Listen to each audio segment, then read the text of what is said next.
I've just been informed that the R35 GTR that I bought at auction in Tokyo in Japan has been complianced and is ready to go.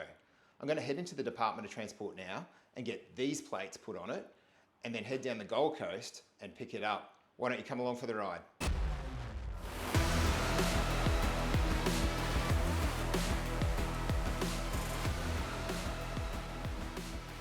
I'm currently on the train between Brisbane and the Gold Coast. When you buy a car at a Japanese auction, you're supplied with an auction sheet, and on that auction sheet is a number with an overall rating of the car.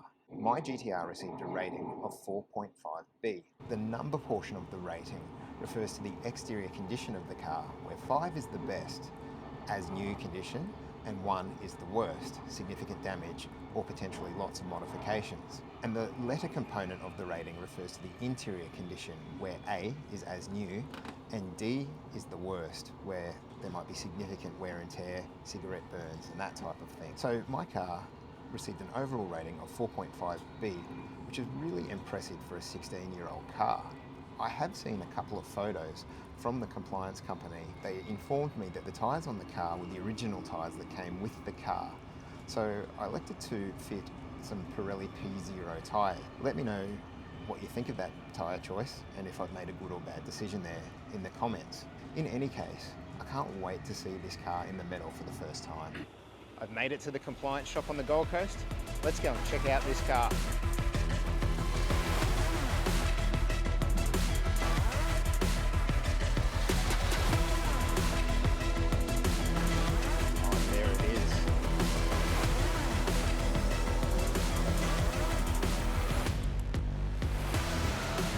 Inside and do the paperwork. So the paperwork's all done and I've taken the GTR and put some fuel in it and now finally can have a chance to have a good look around it. Let's have a look and see what I've bought. It's in need of a bit of a wash, but other than that, the paint looks like it's in really good condition. Looking at the wheels, I can't see any evidence of any tyre scrapes or marks. Got the plates on it. Do you love them or hate them? Let me know in the comments. It's just an absolutely clean stock example of an R35 GTR.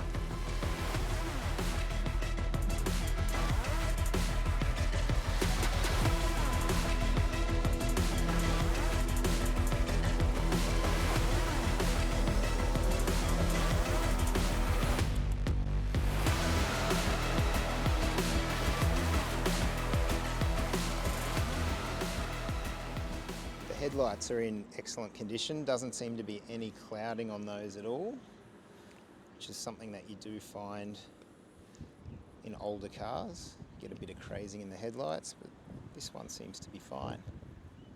I love those massive Brembo brakes on them with the gold calipers. It's a really cool look. Later models had the Brembo logo removed and replaced with Nissan.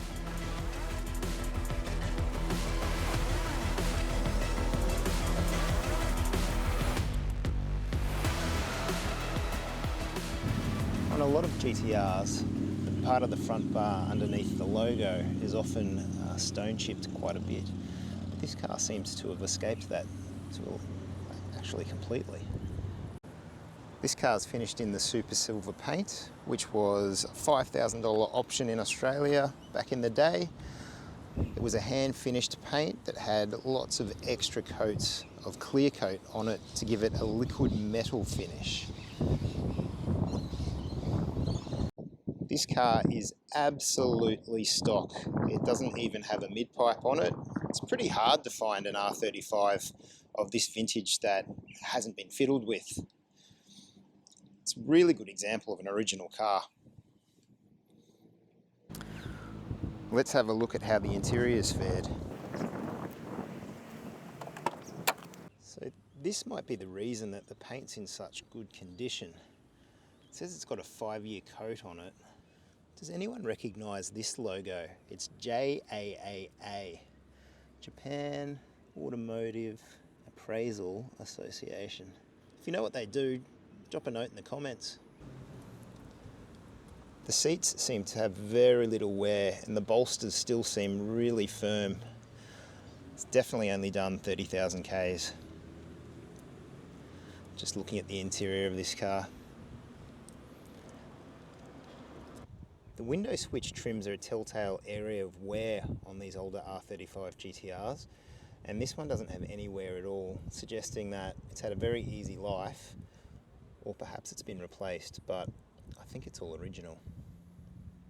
We've got the original floor mats here by the looks with the metal GTR badges and some carbon fibre effect finish on the mat. There's the electronic toll collection system where the Japanese put their toll cards. That won't be of any use to me here in Australia.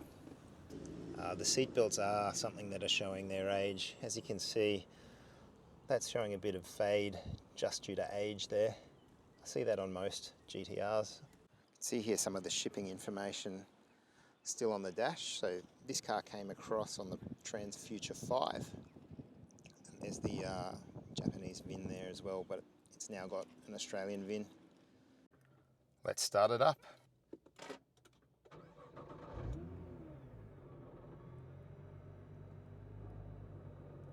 Looks like I need a new key battery. Everything's pretty quiet. Let's change the gears, see how the gearbox sounds.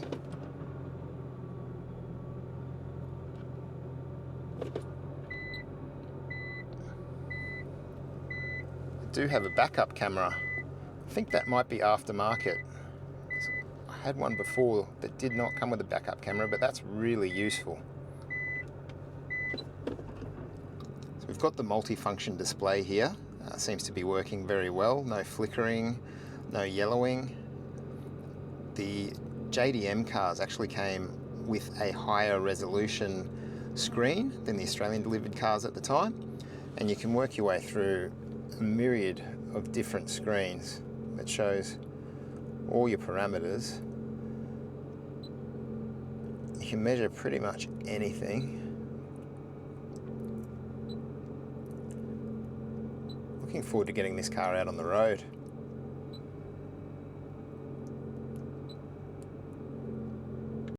This is another area that can show wear and tear, and it's this center console. The silver bit in the middle scratches very easily, and I can see some really light scratching there, but it's not too bad. And also the top of the gear lever often has the silver paint flake off it, and this looks to be in perfect condition. Again, probably indicative of the low kilometers. Overall, the interior seems to be in really, really good condition. There's no wear and tear on the steering wheel, and the paddles are also wear-free. This mirror adjustment switch surround is another area that GTRs are notorious for showing wear. And again, you can see here that there's basically no wear in the switch surround here, which supports that it's a one owner, genuine 30,000 kilometre car, or it's been replaced. And here we've got the RRR switches, so you can move your transmission into race, you can put your suspension into race, and your traction control settings into race as well. Very cool. The dash is something that also cracks in the older GTRs, especially if they've been left out in the weather, but this one's showing no signs of cracking whatsoever. Here's a blast from the past. The owners left me the old phone cable. I'm not sure what you'd plug this into these days. Some ancient artifact, I guess. There's some instructions there. I might have a read through them at some point, but I don't think that cable is going to be too useful. This is an excellent piece of design. I don't know why it's not used more often, but this one multi-way switch can move your seat up, down, back and forth, move the seat back, forward and aft. It's a brilliant bit of design, and it's really intuitive to use. Let's have a look in the boot.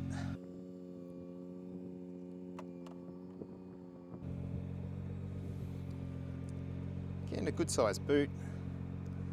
Can't see any wear and tear in here either. It's all looking pretty good. Here we have the VR38 twin turbo 3.8 litre V6 engine. Puts out 360 odd kilowatts.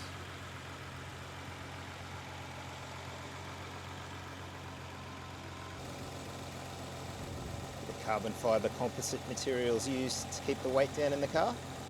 Let's have a look in the sunglass holder and see if the previous owner was kind enough to leave me a pair of shades.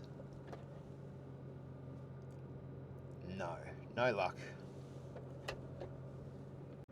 Let's see if there's any surprises in the glove box. What have we got? Here's the auction sheet that I was discussing before, the 4.5B grade car. I was discussing that earlier in the video. I've seen a photo of it, but really happy to have got the original. That's cool. What else have we got? That's all in Japanese. Also in Japanese and probably upside down, but it's all Greek to me. It looks like I've got an Australian manual there as well. So that concludes the initial look at my 2008 JDM R35 GTR. It's a one-owner car with 30,700 kilometres on it, and it presents really well. I'm really happy with it. Shout out to Chris from Prime Car Imports. He helped me scour the Japanese auctions for weeks, finding the right car. We bid on numerous cars and missed out, and he's helped me navigate the whole purchase process to getting the car on the road. So if you are looking to import a car from Japan or anywhere else for that matter, probably worth having a chat with Chris. He's very knowledgeable and very helpful. There's also going to be a podcast. I'm going to line Chris up for a podcast soon where we're going to go through the ins and outs of importing a car from overseas, and in particular Japan. So until next time, bye.